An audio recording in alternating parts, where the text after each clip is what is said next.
Харесваш ли? Да. Сега се върнахме до колата, тъй като съм си поставила в раницата мартеничките, които са от 1 март от колегите и приятели. Намерих си едни дъвки сюрприз също времено. И ще ги закачим и там на едно дръвченце.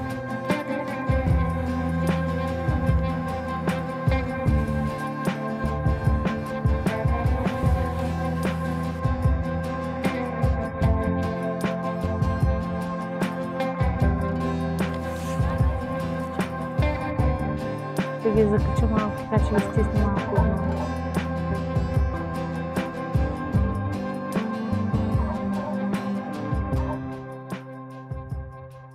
Би искала да разкажеш нещо. Ами ти сега ще влезем в манастира Свети Козма и Дамян, който празник се чества на 1 ноември и на 1 юли май беше. Юни или юли. Залагам на юли. И миналата година, в един от тези 2 дена, мисля, че беше ноември, защото беше по-студено. Извинявайте. Точно дойдохме на разходка тук и се оказа пълно с хора, сергии, панаири, работи и се оказа един от тези 2 дни празничните и така и бяхме без да искаме на празника на манастира.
Намираме се в околността на Кукленския манастир.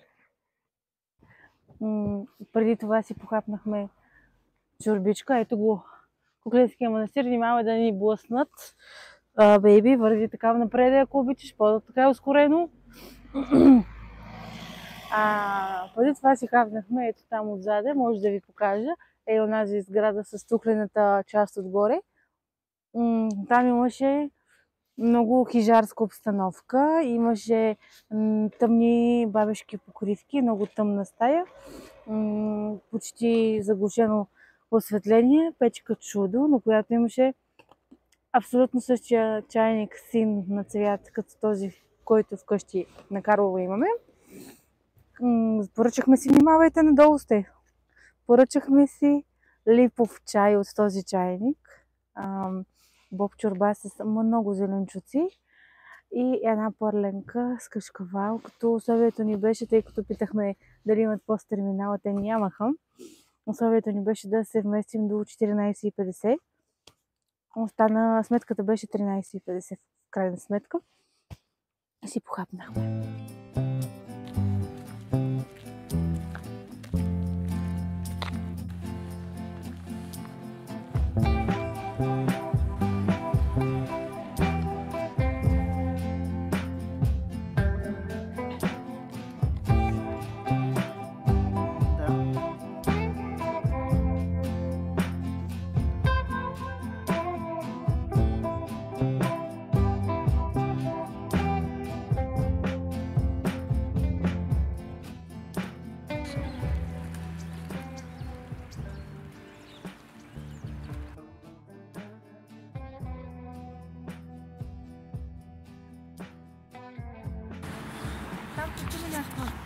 Бейби, тук има някакви закачени неща по дърветата.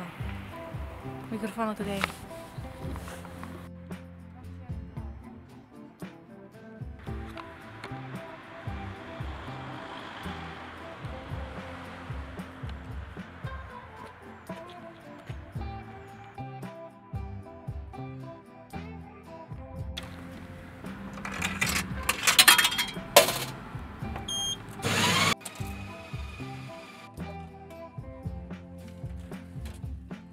Да. Взе ли микрофончето? Да. Ще пуснем ли на кученцето на чайче? Не. Ами благодаря му тогава за кафенцето, че му черпи.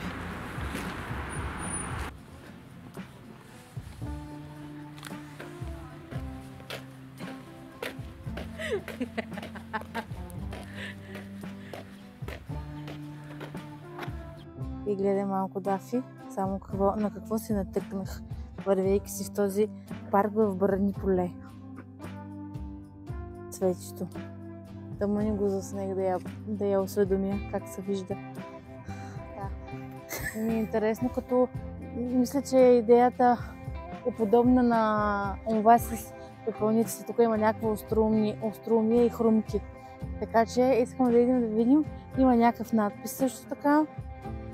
На това пише... Какво пише? Лупенето на семки по земята е просташко. Ами... Кажи сега какво ти казах преди малко, преди да дойдем тук. Да. Ама ръцете ни, понеже са много мръсни, го отложихме, не щяхме да бъдем простаци. Там има едно сърчице, а тук пише: изхвърляйте отпадъците си в определените за това места. И това, между другото, е правилно с един уред, където така ми изглежда, да? Или не? Където е по дърво, дето гори. Вкъщи мама има такова, да. Да. И сега тук също има нещо. Е, там в онова... Също, значи това е парка на антисемките и антифасовете. И е доста чист. О, и там също има такова, виж. Нали? Това е с друго. И там има пепелници. Искаш ли да си пинеш от кафенцето ми? Да. Снимаш ли? Да.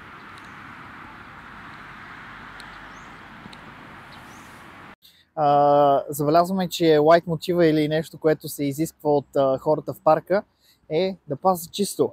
Да не си хвърлят цигарите и семките или другите отпадъци, където не има място, и също така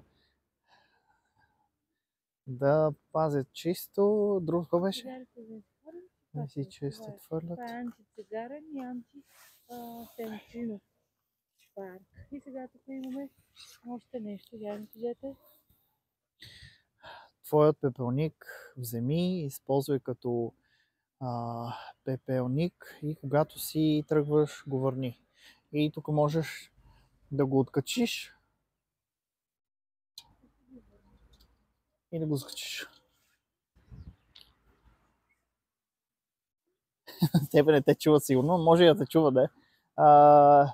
Искате да практикувате йога, изпробвайте позата повдигане на боклука след себе си.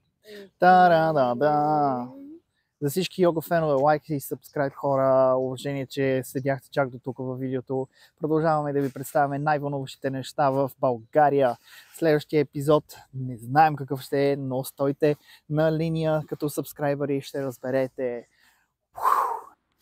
Не, това... Готов ли си? Да. Не мога. 80 кг. Джените. Абе, сладък.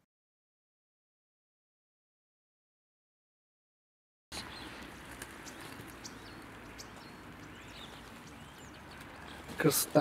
Оле, много хубаво реши, бе, помощи го. Чакай, че само се...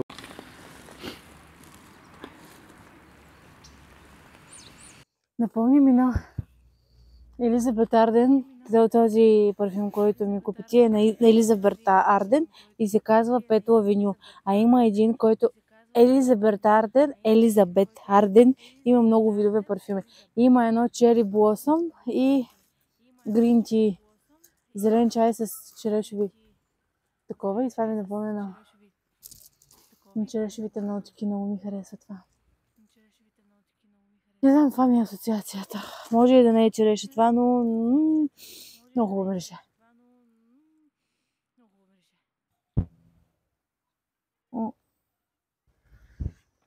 Беби, може ли да ме снимаш с телефона ми?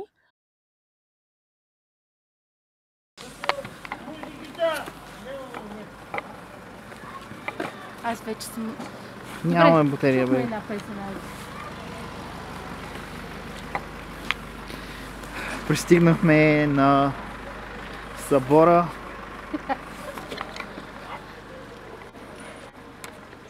Супер мъгла е. В видеото, предполагам, разбрахте, че посетихме храма Козма и Дамян около Куклен. После направихме една разходка до Брани поле в парка на чистофайниците, да го кажем. После отидохме на събор в Бойково и хванахме финала на участието на Цвети от оркестър Марица.